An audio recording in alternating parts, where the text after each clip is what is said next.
Damos los buenos días a la psicóloga Viviana Weisenberg. ¿Qué tal, Viviana? ¿Cómo estás? Buen día. Buenos días, Jorge, y buenos días, audiencia. Aquí estamos nuevamente. Señores, hoy la propuesta ya la anunciamos: depresión. Vivimos en un mundo con mucha gente depresiva o deprimida. Sí, me quedó en el tintero una pregunta que me habías hecho la vez pasada. A ver. Que me habías preguntado si la gente tiene como una tendencia a sufrir, si había como una predisposición en algunas personas. En algunas personas a sufrir. Y le voy a contar a la audiencia, por lo menos desde mi punto de vista, lo que hay no es una tendencia a sufrir, sino lo que hay son errores cognitivos, errores de cómo percibimos la realidad. Y eso hace que la persona se sienta deprimida. Lo mismo que habíamos estado hablando de la culpa, ¿te acordás? Que si la persona se culpaba a sí misma. Entonces, porque cuando uno se va de acá se queda con cosas en la cabeza y aparecen las preguntas y habíamos hablado de la culpa, si era buena, si era negativa. La culpa es un indicio, por ejemplo, que una persona cuando es excesiva, de que, por ejemplo, está pasando por una depresión. Claro. Porque en verdad la culpa, así como la culpa y la vergüenza, son reguladores que forman parte de lo que para el individuo vendría a ser autocontrol. Para otras cosas tenemos el Código Penal. Pero en las relaciones personales, en la vida, en un montón de cosas, si no fuera por la culpa o por la vergüenza, de repente no tendríamos control. Claro. Es un marco que nos da a un ejercicio libre, incluso irresponsable. Claro, igual todo lo que es tanto por más o por menos es donde encontramos la falla. O sea, la excesiva culpa o la ausencia de culpa son indicadores de que algo no está bien. La excesiva culpa a veces no es que el individuo tenga a veces tiene una tendencia a autoculparse y otras veces está bajo el efecto de la manipulación. O sea, claro. Si me quisieras no actuarías de esa manera, si yo te importara, todo lo que hemos hecho por ti. Así que tengan cuidado con esas cosas que a veces son manipulaciones, culpas que vienen de afuera y las incorporamos como propias. Son como una vocecita que empieza a hablar, y con eso hay que tener mucho cuidado. Y con el tema de la culpa, para cerrar y pasar a la depresión, el tema de la culpa que genera dolor, el dolor se puede curar con una pastillita, por así decirlo, pero en cambio la culpa no. La culpa hay que trabajarla. Para eso está bueno, ahí sí, cuando la culpa es excesiva, o la ausencia de culpa, aunque la gente que tiene ausencia de culpa nunca llega a terapia, sí es aconsejable consultar con algún terapeuta. Bien. Depresión.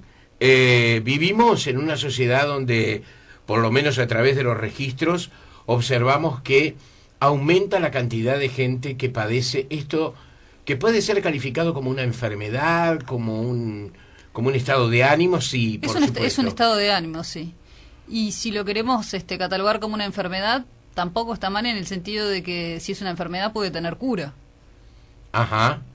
A veces se recomiendan tratamientos farmacológicos, que yo siempre digo que tienen que ir acompañados con un acompañamiento psicológico, en el sentido de cambiar, como veníamos volviendo de vuelta, a que la persona que está deprimida lo que está teniendo es una visión negativa con respecto a sí mismo, al mundo que lo rodea y al futuro. Y muchas veces esa visión que tiene es una visión que no es acorde a la realidad. Yo me traje acá para contarle un poco a la audiencia algunos de los errores cognitivos para que entiendan más lo que quiere decir cometer un error cognitivo.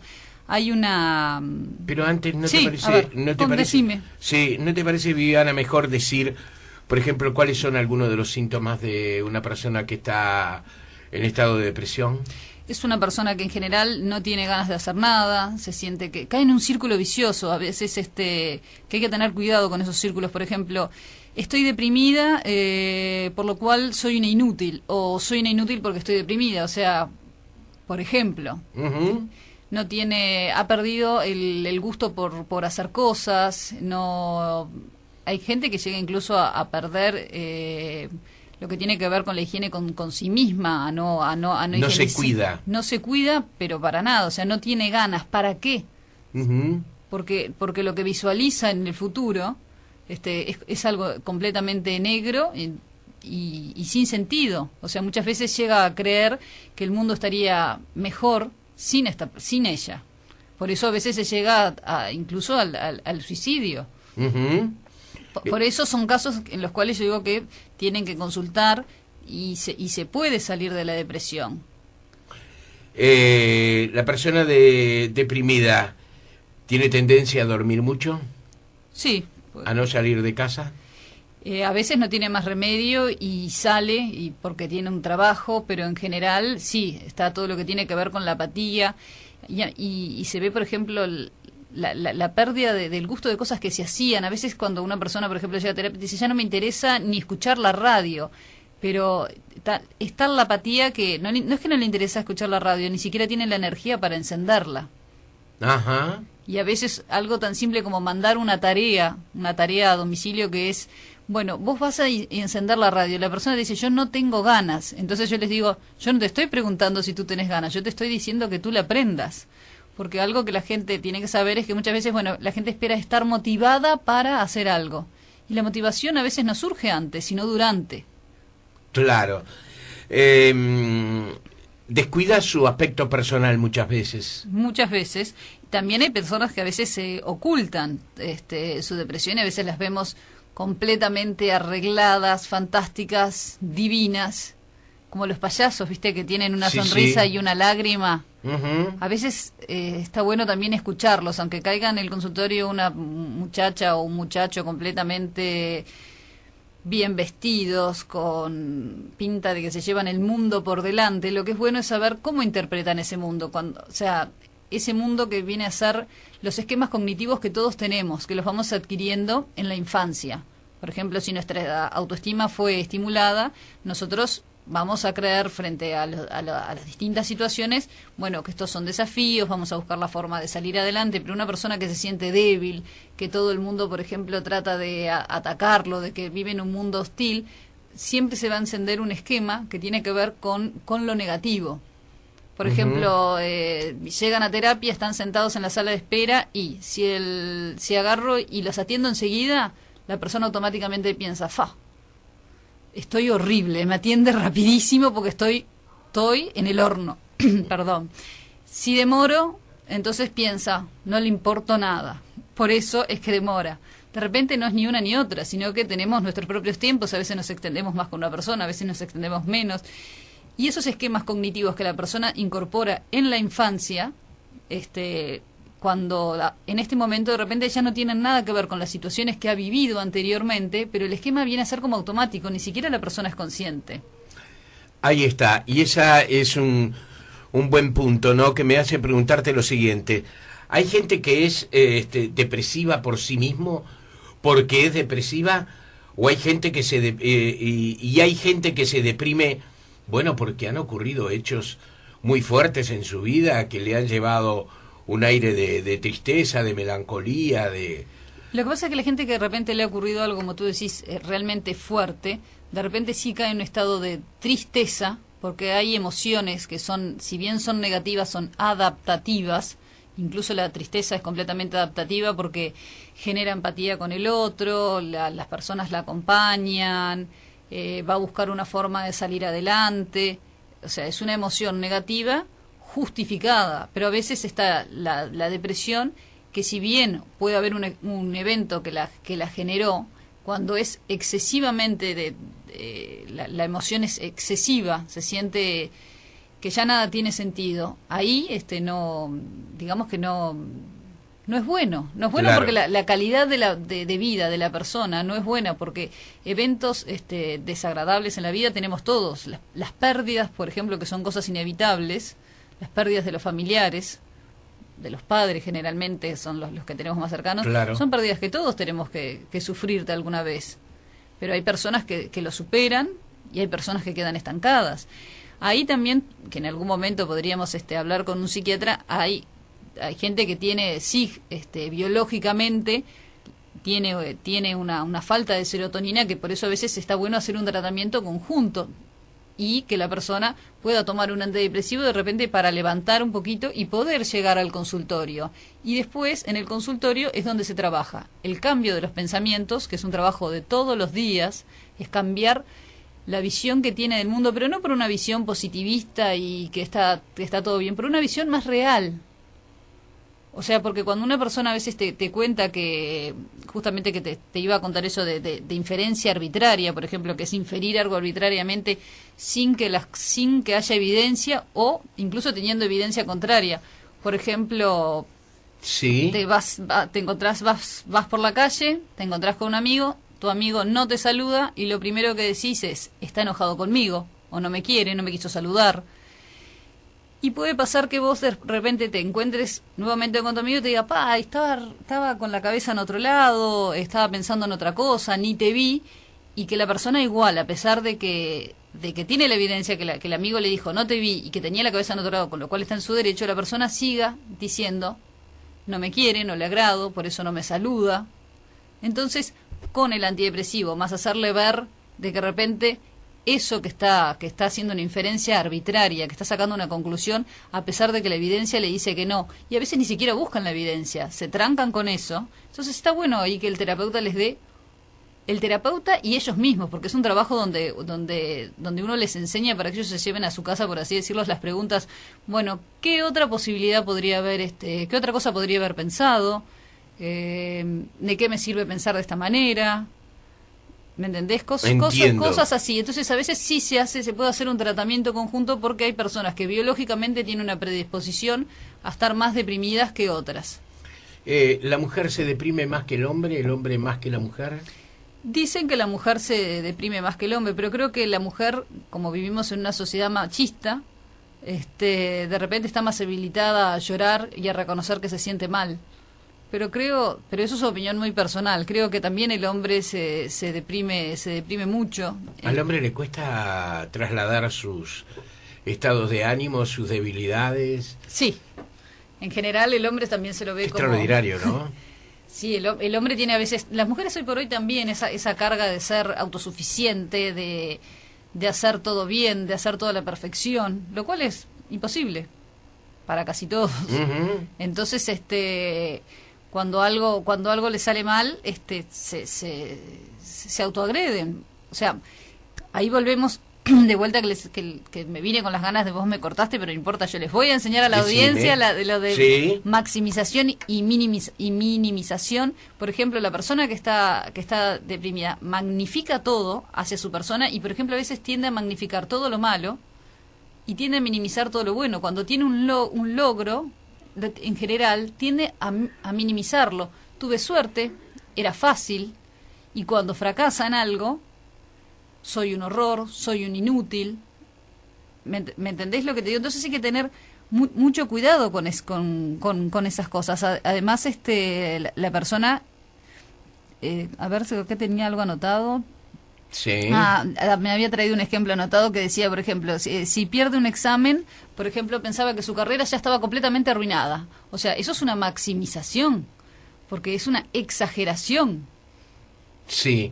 Tenemos baja tolerancia al fracaso. Baja tolerancia a la frustración.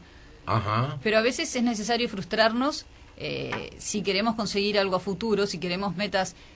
Una persona que quiera adelgazar tiene que pensar si quiere gratificarse en este momento comiendo un pedazo de torta o si quiere tolerar la frustración de no comerse ese pedazo de torta hoy y dentro de una semana estar más flaca, que ese vestido le vaya a entrar y comer un pedacito de torta. Les aclaro que es un pedacito y no la torta entera, porque si no, ni con terapia van a adelgazar. O sea, es su elección eso. Es su elección. ¿Qué es lo que le gratifica más? Y sí, si yo voy a una automotora y quiero comprarme un auto rojo y lo quiero ya, y me dicen, pero el rojo viene en un mes. Sí, pero yo lo quiero ya, y lo quiero ya, y lo quiero ya. Bueno, ya llévate uno negro, ya llévate uno plateado. Uh-huh. A veces tenemos que esperar para poder ser gratificados. Si la persona que tiene baja tolerancia a la frustración se frustra, se siente un inútil, se siente que fracasó, ¿cómo podemos fracasar cuando de repente hay cosas que no dependen de nosotros? Por ejemplo, dependen de una automotora, que nos traigan el auto rojo. Entonces tenemos que aprender a esperar si queremos lograr lo que queremos. Por ejemplo, tener el auto rojo. Entonces vamos a tener que esperar un mes. Hoy se trabaja con la terapia y con un arsenal médico que también existe, sí, ¿verdad?, para combatir la depresión. Me parece que está bueno la combinación. La combinación. Hay personas que no necesitan psicofármacos, pero creo que hay personas que biológicamente necesitan un psicofármaco. Por ejemplo, en los trastornos obsesivos compulsivos ¿cómo es que se dice? La medicación funciona muy bien, pero también es necesario trabajar en terapia ese tipo de ideas. Entonces el tratamiento conjunto, la idea no es psiquiatra o psicólogo y que estamos en una lucha, no, estamos para hacer un grupo y trabajar en conjunto, creo que esa es la idea. ¿Hay gente que se resiste a tomar medicamentos? Muchísima gente. Porque dicen que mucha gente se siente como tratados como locos. Si aquello tan viejo, no, si tomás el medicamento te produce estos efectos laterales. Y, ¿eso todavía se mantiene? Se mantiene, y aparte es cierto que algunos medicamentos tienen efectos colaterales, eso también es una realidad. Pero si van con personal idóneo, les va a decir cuáles son los efectos colaterales. Si los efectos son muy fuertes, podrá probar otra medicación, podrá cambiarla.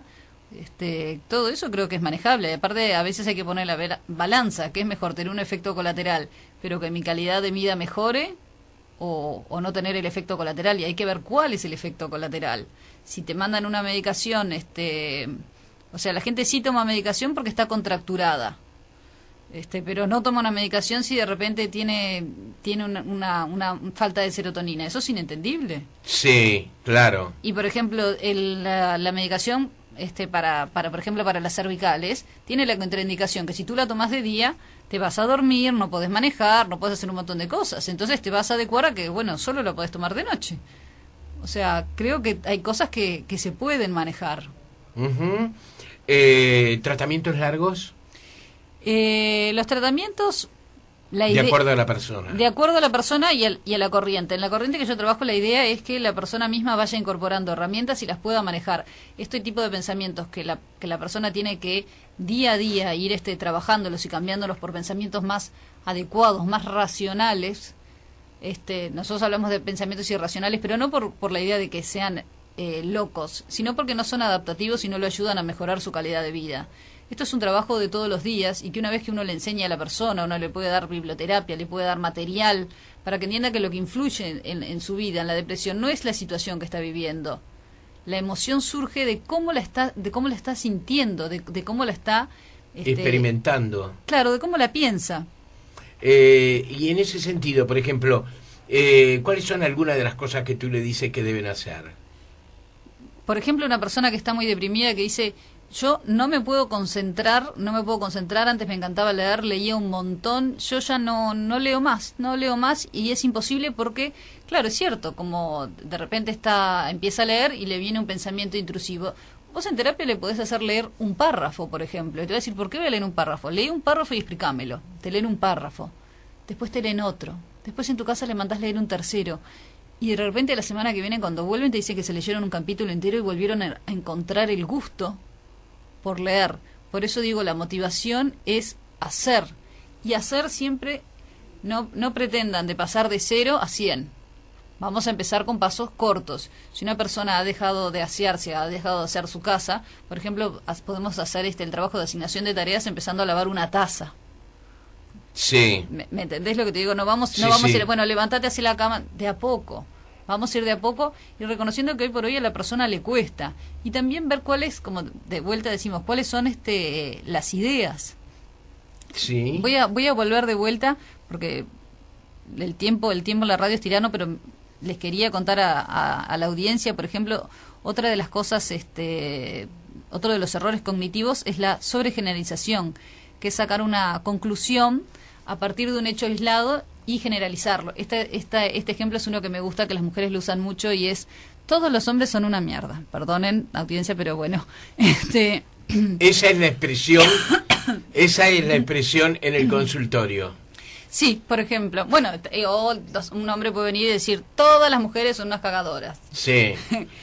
De repente sí, te ha pasado que has sufrido una infidelidad o que con una persona no te fue bien. Pero si tú pones ese hecho aislado y lo pones en la misma bolsa y ya te predispones a que todos los hombres son malos, es muy difícil que puedas encontrar un hombre bien o una mujer bien, porque eso se llama autoprofecía cumplida. Vos vas ya actuando como si la persona te fuera a engañar, entonces te volvés mucho más celosa, te volvés mucho más cuida y terminás de repente pudriendo las cosas y cumpliendo esa autoprofecía que vos cumpliste. No se puede, ¿cómo es que se dice?, sobregeneralizar una situación. Hay un cuento de García Márquez que te recomiendo. ¿Cuál? Es el cuento de una anciana que despierta un día en un poblado y tiene el presentimiento de que algo malo va a suceder. Y comienza a contárselo al resto de los vecinos, de la gente que vive con ella en ese mismo lugar. Y todos empiezan a transmitirse concretamente que algo malo va a suceder en ese día. Y se genera una histeria tal que al final se decide incendiar el pueblo. Pero porque concretamente hubo como esa sugestión, ¿verdad?, de que eso que decía la anciana, de que algo malo iba a suceder, termina cumpliéndose. Se terminó apoderando de todos. Ese es un muy buen ejemplo para mostrarle a la gente cómo no son los hechos en sí lo que deprime, lo que angustia, sino lo que pensamos sobre el hecho. Por ejemplo, otro ejemplo, si yo estoy durmiendo tranquilamente en mi casa y de repente hay un ruido y me despierto pensando, entró un ladrón en mi casa, lo primero que voy a sentir es ansiedad, sudoración, palpitación, miedo, o sea, voy a sentirme muy mal. Si en cambio me despierto y digo, uy, un ruido, ¿habré dejado la ventana abierta? Es probable que haya sido el viento. Mi estado de ánimo va a ser mucho mejor. Te vas a controlar mejor la situación. Voy a controlar mejor la situación. Entonces, ¿qué es lo que nos perturba? ¿Las situaciones? No, es lo que pensamos sobre ella. Con el cuento que tú me hiciste, es todo una sugestión y una cosa va llevando a la otra y llevándonos a hacer cosas que de repente no es lo que queremos. No creo que la gente haya querido incendiar el pueblo. Una vez que toma conciencia de lo que hizo, a veces ya está hecho. Y la culpa ahí la podemos usar también, pero para reparar el error, para que no vuelva a pasar, para construir sobre lo destruido y para pensar mejores formas de manejarnos en esta vida. Señores, en una semana nos reencontramos con la psicóloga Viviana Weisenberg. Gracias, Viviana. Gracias a ti. Hasta el lunes.